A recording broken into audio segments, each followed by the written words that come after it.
What you guys know about another PokeMoshPit daily video? It seems like this community got a little bit more life because of Black and White 2 release.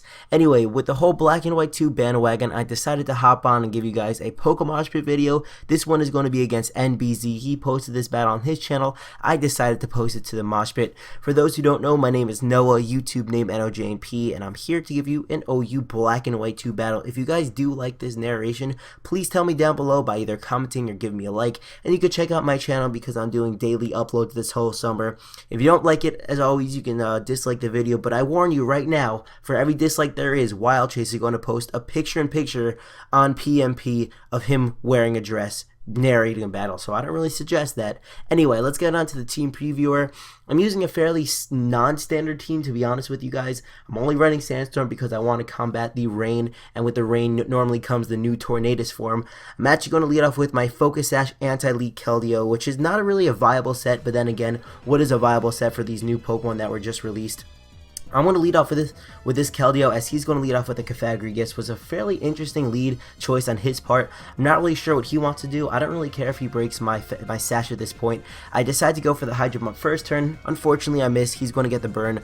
Really doesn't matter too much to me because not only is my Sash going to be broken, which I knew was going to happen, but my only physical attacking move is the priority Aqua Jet. Right here, though, with the mild nature, I am going to go for a really hard-hitting Hydro Pump that does a lot of damage. He's going to go for the Hex right here. And after going for the Hex, I realized that I can perhaps take him out if I hit my next Hydro Pump and get around the same damage, maybe getting a little bit more. I'm going to go for one more Hydro Pump, thankfully hitting this one, and I'm going to be able to 2 KO this Cofagrigus, which is going to be a really big part taking out this Cofagrigus early on in the battle, and you're going to know why a little bit later. So right now, he's going to bring in his Vaporeon right here. I'm going to leave myself in, knowing I can go for the Hidden Power Electric on a mild nature Vaporeon to more of the physical defensing set rather than the specially defensive. I'm going to do about a third to his HP after the leftovers recovery, and he's going to go for the Roar, and he's going to roar me out into my Brilliant, which is perfect because now I'm going to get the Poison Heal activated. I'm going to be able to Spore one of his Pokemon. And more importantly, I want to be able to get a Pokemon to sleep, which is not his Cofagrigus, because as we were battling, he told me his Cofagrigus had the Rest Sleep Talk combination. He could have used his Cofagrigus as a Sleep Fighter right here, which would have been great because he could use the Sleep Talk whenever he brings the Cofagrigus in and it's sleeping. Instead, he's going to have to Sleep Fighter his Vaporeon right here. He's going to switch out, he's going to go into his Landorus as he gets the Intimidate drop, which means my attack is now -1 as I go for the Substitute. Now, I don't really mind the -1, I just want to get a little bit of damage on this Landorus. I really don't think I would have been able to KO if I was at neutral attack. He's going to go for the Earthquake this turn, and with Landorus's massive attack stat, I know it should be able to take out my Substitute. But I'm thinking, at this point in the new form generation, what are the most common sets? And I've seen a lot of sets that are like Choice Scarfed, but I think we're going to find out he has a different item right here, maybe, possibly. I'm not really sure, but I'm thinking he's going to change up his moves, and he's going to go for the HP Ice. Either way, I know I should survive the HP Ice. I'm not going to go for the Focus Punch this turn because I know it's going to break my focus and my concentration, but I could go for the Stone Edge and do even more damage to this Landorus. I'm going to do a decent amount, as I know that one, he is a Pokemon that has a mixed Pokemon with the physical and special moves, and that he has the Life Orb. So what's going to happen, I want to Death Throttle my Breloom at this point, knowing that he only has a smidgen, as NBZ would say, a smidgen of HP left. I can go into my Keldeo, which I know with my priority move, I should be able to take him out. That priority move really caught him off guard because before he really couldn't tell what item I was holding, especially because my Focus Sash broke first turn with a Will-O-Wisp, but I was able to take him out right there. He's going to bring in this Tyranitar. I'm going to let my Keldeo die at this point because I want to figure out what kind of set this Tyranitar is.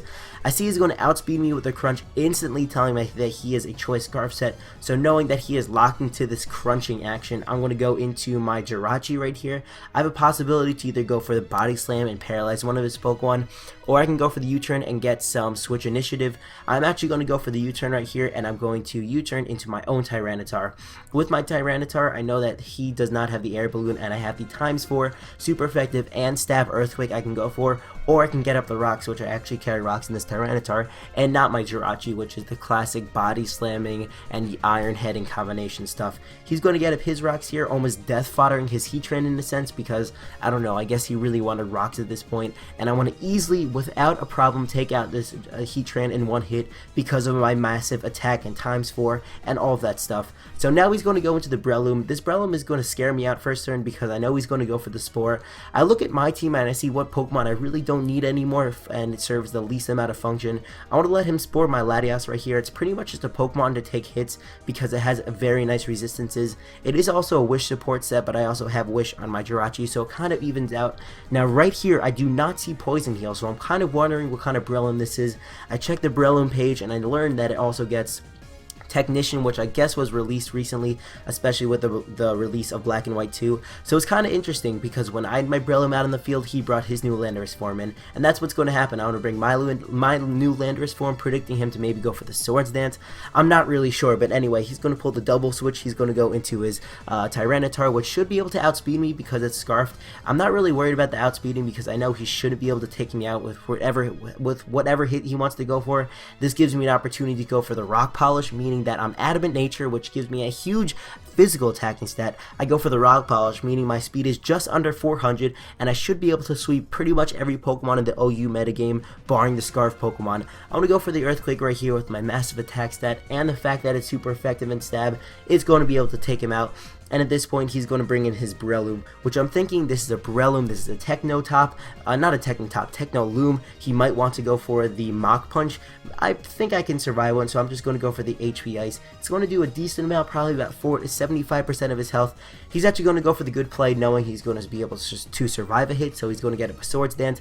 And at this point, he knows that he can go for the Mach Punch and kill off my Landorus. I really don't want that to happen, especially because my Landorus does have the Intimidate. With the Intimidate, I can lower his attack down to +1. So what I'm going to do, I want to predict his Mach Punch right here. I want to go into my Latias, who should be able to take a hit. I'm not really worried about the whole losing my Sleep Fodder right here. I want to leave with about 150 HP after the leftovers and Sandstorm stuff, and at this point I'm actually going to go back into my Landorus, not really concerned about living a hit or two, but I really just want to get the Intimidate drop, so he is at +1. He's also losing a lot of HP because of the Sandstorm residual damage, and at the end of this turn, I think he will only have one more move to stay in, unless he wants to like switch out and try to sweep again. But then again, at the end of this turn, you're going to see that I think he has 1 or 2 more hits of Sandstorm before his Breloom is going to die. So at this point, I'm going to go into my Jirachi, knowing the amount of HP I'm at, I will be able to survive any hit he wants to throw at me, and in return, I can go for an attacking move if he wants to stay in and take him out, or if he's going to switch out, such into this Jirachi, not this Jirachi, the Vaporeon right here. I'm actually going to get a crit. I really don't think it mattered because at this point, I'm actually going to go for the U-turn. I'm really concerned about his Vaporeon waking up and going for the Wish, and then passing on this Wish to his Breloom and start sweeping again. So that is my main priority to deal with. I'm just going to go for the U-turn, getting like 3 more HP on this Vaporeon, as I know he's asleep for at least 1 turn. I'm going to go into my Tyranitar, and at this point, I really thought, without doing a calc, I really thought an Earthquake will be able to take out this Vaporeon, especially from this range. So even if he does wake up the next turn, he will only get the Wish off, then he could bring in the Breloom, and then I can somehow deal with it. I wasn't really sure at this point, but what's going to happen is that he's going to be asleep for the second turn. I'm actually going to go for the Earthquake, and the Earthquake, as you're going to see at this point in time, is not going to take him out even after the Sandstorm damage, and I'm like, oh my god, this is not good. So I turned to plan B. I'm actually going to set up the very, very late game rocks. Now, it would be great if I do get the rocks up, because both the Sandstorm damage and the rocks damage in combination will be able to take out the Breloom before the Wish support does happen from his Vaporeon. So next turn, he's actually going to wake up just before I take him out with 1 more Earthquake, and he's going to be able to get off the Wish, which is really intense because he wasn't really sure if the Sandstorm happened before or after Wish support, but in my head, I'm like, you know what, the Sandstorm definitely does happen before. Just from past experience, I know that. So he's going to go into his Breloom right here, and he's going to be able to take me out with a Mach Punch being super effective and stab and all that stuff. It's going to bring me down from 100% HP. It's going to take out my Tyranitar. And after this move, he's actually going to die before the wish support happens, which leaves me with one Pokemon left, being my Jirachi, and that was a very, very close battle, NBZ. Thank you for the good battle. If you guys did enjoy it, again, please leave a like and comment down below about how I can improve my commentaries. You could check out my channel because I'm doing daily uploads, and remember, don't dislike this because you know what will happen with the Wild Chase. Anyway, guys, thanks for watching. Rate, comment, subscribe, and as always, take care.